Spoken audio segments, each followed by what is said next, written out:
सूरन की सब्जी बनानी हो तो खटाई बहुत जरूरी है, लेकिन आज हम इसमें नींबू का रस भी यूज नहीं करेंगे और आमचूर का पाउडर भी नहीं। तो फिर क्या यूज करने वाले हैं? चलिए बने रहिए मेरे साथ वीडियो में। आज हम बनाते हैं मजेदार याम की सब्जी। इसे हम सूरन भी कहते हैं, जिमीकंद भी कहते हैं। आपके शहर में इसे क्या कहा जाता है, प्लीज कमेंट करके जरूर बताइए। आज बनाते हैं ये याम। ये याम है, इसे कई जगहों पर सूरन कहा जाता है, जिमीकंद कहा जाता है। किसी न किसी रूप में हमारे घरों में ये शामिल है। अक्सर ये त्योहारों के दिनों में ही हमें बाजार में भी मिलता है। मैं भी आज नाग पूजा, हमारे यहाँ पर दिवाली के बाद नाग पंचमी मनाई जाती है। दिवाली के बाद 5वें दिन जो होती है नाग पंचमी होती है, वो वाली नाग पंचमी हमारे यहाँ मनाई जाती है और उसमें हम ये मुख्य रूप से ये सब्जी जरूर बनाते हैं।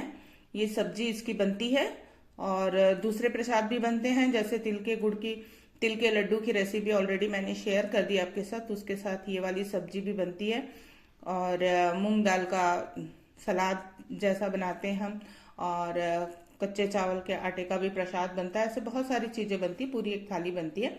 तो उसमें से एक ये है जो सब्जी के रूप में हम शामिल करते हैं।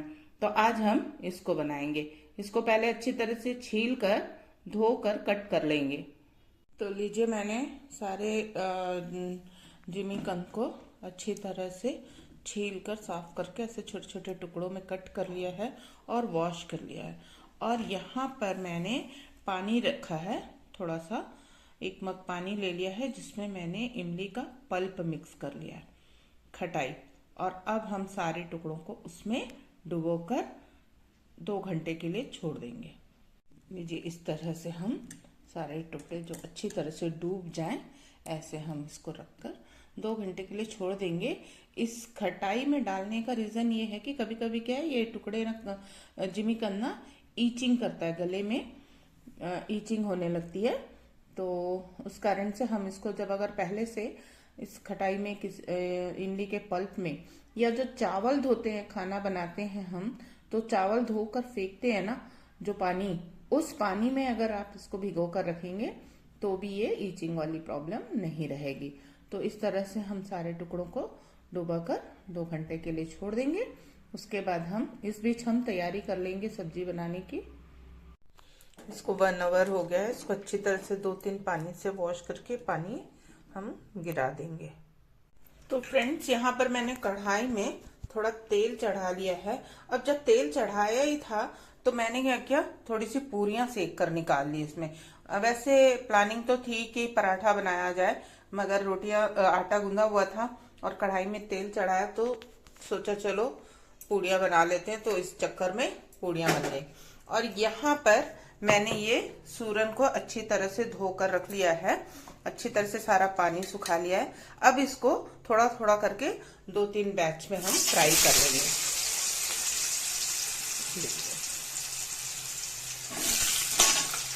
इसको अच्छी तरह से हम फ्राई करके हटा लेंगे।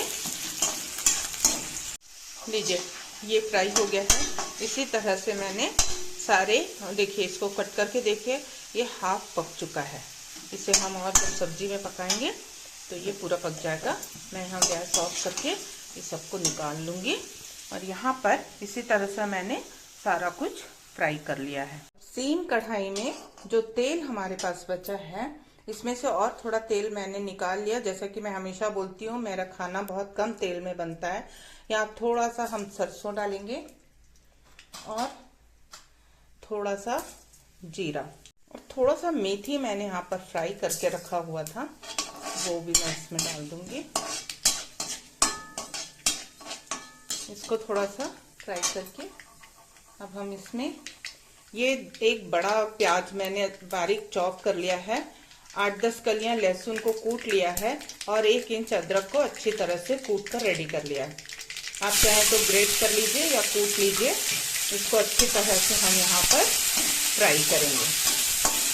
प्याज देखिए अच्छी तरह से भून चुका है।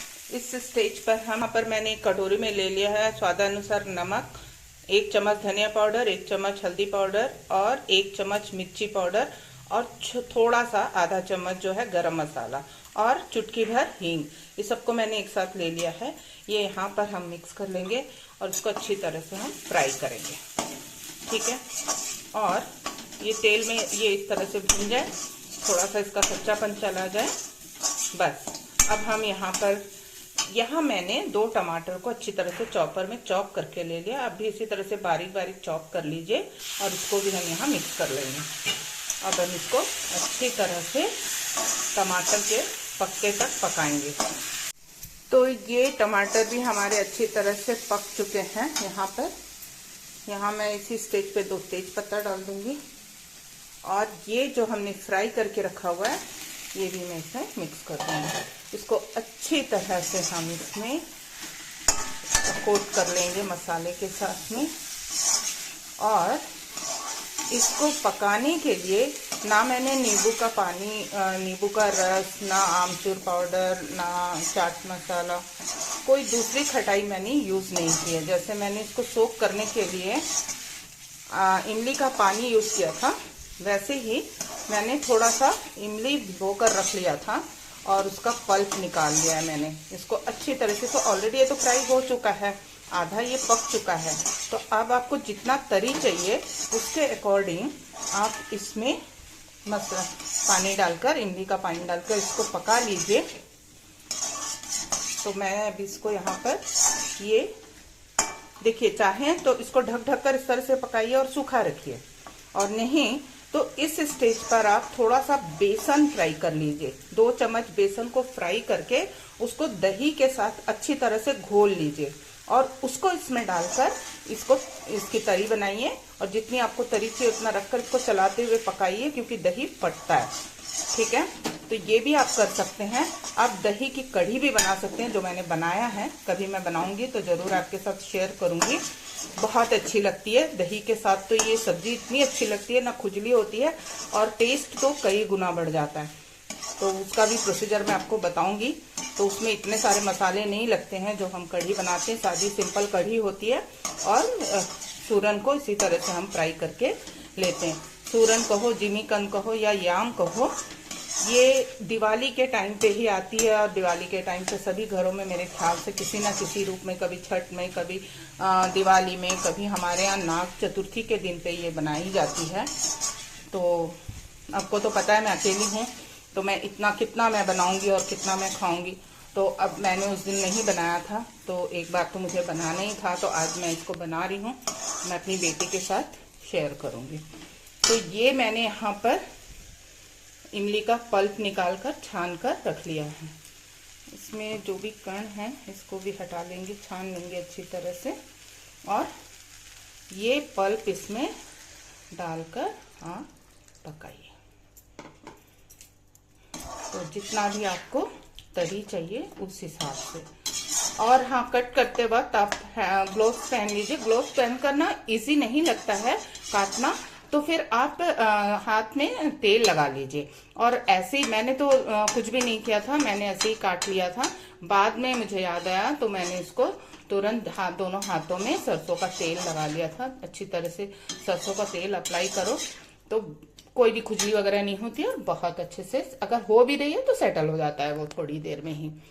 तो ये इस तरह से अब इसको हम पकने देंगे 5-10 मिनट, जब तक कि ये जिमीकंद हमारे पक ना जाए।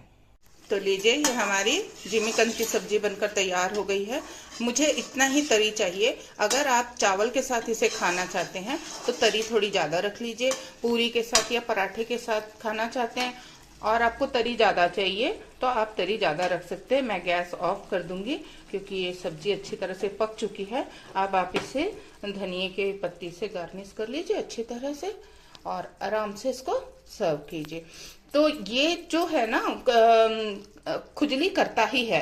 मैं क्या करती हूँ, कभी कभी इसको, अभी तो मैंने पूरा एक साथ बना लिया, लेकिन कभी कभी मैं क्या करती हूँ, खाने वाली मैं अकेली हूँ और मेरी बेटी खाती है बस, और कोई नहीं खाता है घर में, तो 2 लोगों के लिए बहुत हो जाता है। तो मैं इसको फ्राई करके निकाल के रख लेती हूँ बॉक्स में भर के, और उसको 2 बार 2 अलग अलग तरीकों से बनाती हूँ। ये इसकी जाति ये है कि ये तो खुजली करता ही है, चाहे आप इसको जैसे भी बनाओ। तो इसमें खट्टा बहुत जरूरी है। अभी मैंने इमली का पानी डाला है। कभी जब आलू का चोखा जैसा हम बनाते हैं तो उसमें थोड़ा सा आमचूर का पाउडर या फिर नींबू का रस डालना ही पड़ता है। हम जब छोटे थे तो हमें ये सब्जी खिलाने के लिए मेरी मम्मी कहा करती थी कि केरल का कंदा होता है तो उसमें खुजली नहीं होती है, तो बहुत अच्छा रहता है, इसको खाना चाहिए। और मम्मी इसी तरह से बनाया करती थी, तो हमें कभी खुजली होती भी नहीं थी। बट मैंने देखा है कि केरल का हो चाहे चेन्नई का, ये तो खुजली करता ही है। तो इसके लिए खट्टा जो हम डालते हैं, जो हमने इमली के पानी में जो हमने भिगो के रखा था ना, ये उसकी ही रेमेडी है कि ये फिर नहीं खुजली करता है। तो इस तरह से खट्टे के साथ जब हम इसको बनाते हैं तो फिर ये खाने लायक हो जाता है और बहुत अच्छा बनता है। तो आप भी कभी बनाइए, ट्राई कीजिए, और बहुत टेस्टी लगता है, बहुत अच्छा बनता है। कुछ परंपराएं ऐसी हैं जो तोड़ी नहीं जा सकती। तीज त्योहार में जो जैसा बनना है वो वैसा बनना ही है। अगर हम उस परंपरा को जिंदा रखें तो अच्छा है, हमारे आने वाली जनरेशन भी सीखेगी और बनाएगी। वरना ये परंपराएं जैसे थोड़ा थोड़ा करके लुप्त होती जा रही है, सिर्फ कहानियां बनकर रह गई हैं। ऐसा नहीं होना चाहिए। जितना हम बता सकते हैं अपने बच्चों को, जितना हम सिखा सकते हैं, हमें जरूर सिखाना चाहिए। और अगर हम फॉलो नहीं करेंगे तो हमारी आने वाली पीढ़ियां तो भूल ही जाएंगी कि सनातन धर्म क्या है, सनातन धर्म की परंपरा क्या है। ये सिखाने की जिम्मेदारी भी हमारी है। तो कीप वॉचिंग। अच्छा लगे तो प्लीज लाइक शेयर तो बनता ही है। और पहली बार आप मेरे चैनल पे आए हैं और मुझे सपोर्ट करना चाहते हैं तो सब्सक्राइब जरूर कर लीजिए। Thank you for watching. तो लीजिए, मैंने अपनी थाली लगा ली है।